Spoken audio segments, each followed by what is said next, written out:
আমরা দেখতে পাচ্ছি সারা বাংলাদেশেই 11 দলের পক্ষে গণজোয়ার সৃষ্টি হয়েছে। আমরা আশা করি 12ই ফেব্রুয়ারি 11 দলের পক্ষেই সেই গণজোয়ারের রায় আসবে ইনশাআল্লাহ। বাংলাদেশের মানুষ এখন কি চায়? বাংলাদেশের মানুষ চায় পরিবর্তন, বাংলাদেশের মানুষ চায় সংস্কার, বাংলাদেশের মানুষ চায় ইনসাফ।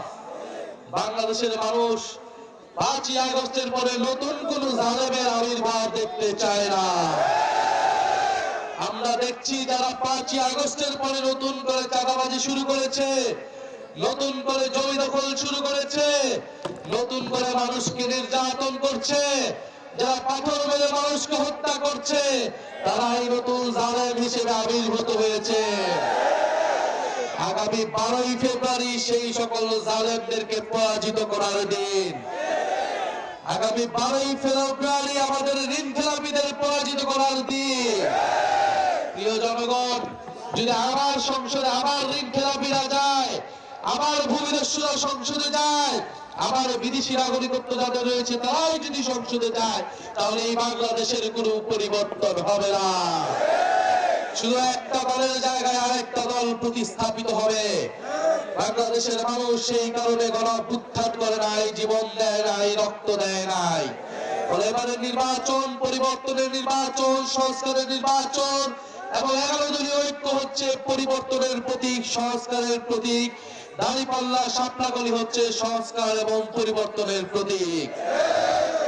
ফলে প্রিয় ভাইয়েরা বোনেরা, আপনারা জানি এই ঢাকা 19 আসনে আপনাদের প্রিয় আফজাল ভাই উনি অনেক পরিশ্রম করেছেন, অনেক কষ্ট করেছেন। আপনারা দীর্ঘ সময় ধরে এই ময়দান প্রস্তুত করেছেন। আপনারা ঐক্যের স্বার্থে আফজাল ভাই এই আসনকে শাপলাকলির হাতে তুলে দিয়েছেন। আপনাদের আত্মত্যাগ আমরা মনে রাখবো, আফজাল ভাইয়ের আত্মত্যাগ সংগঠন মনে রাখবেন। মহান আল্লাহ তাআলা তাকে তার উত্তম প্রতিদান দেবেন ইনশাআল্লাহ। আমরা মনে করি এই দেশের জন্য, বাংলাদেশের মানুষের জন্য আজকে বাংলাদেশে এত গুরুত্বপূর্ণ একটি সময়, 1000 মানুষের জীবনের মধ্য দিয়ে, আত্মত্যাগের মধ্য দিয়ে আজকে আমরা নির্বাচনে যেতে পারছি।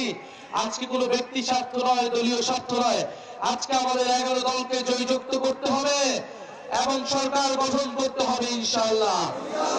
কারণ সরকার গঠনের মধ্য দিয়ে আমরা সংস্কার প্রক্রিয়া বাস্তবায়ন করতে পারবো। আমরা বাংলাদেশকে আধিপত্যবাদ মুক্ত করতে পারবো, আমরা বাংলাদেশকে ফ্যাসিবাদ মুক্ত করতে পারবো। আমরা খুব স্পষ্ট ভাবে বলেছি, বাংলাদেশের নিয়ন্ত্রণ হবে ঢাকা থেকে।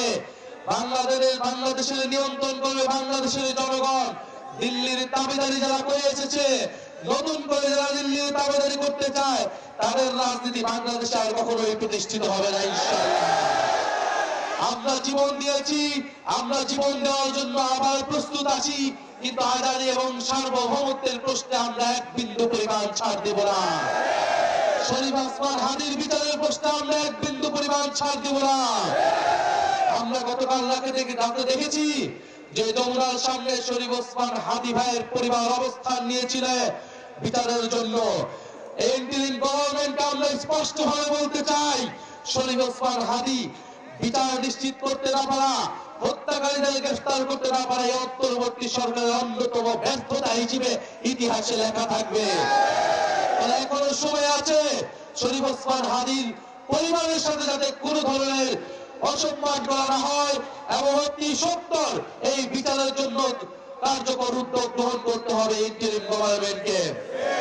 আমরা পরিষ্কার ভাবে বলতে চাই, আমরা দেখছি বিভিন্ন জায়গায় 11 দলীয় জোটের নেতা কর্মীদের উপরে হামলা করা হচ্ছে। শেরপুরে আমাদের এক ভাইকে হত্যা করা হয়েছে। যারা হত্যা করে লাশের উপর দিয়ে ক্ষমতায় যেতে চায় পুরনো কায়দায়, ফ্যাসিস্টদের কায়দায়, তাদেরকে রুখে দেওয়ার দিন হচ্ছে আগামী 12ই ফেব্রুয়ারি।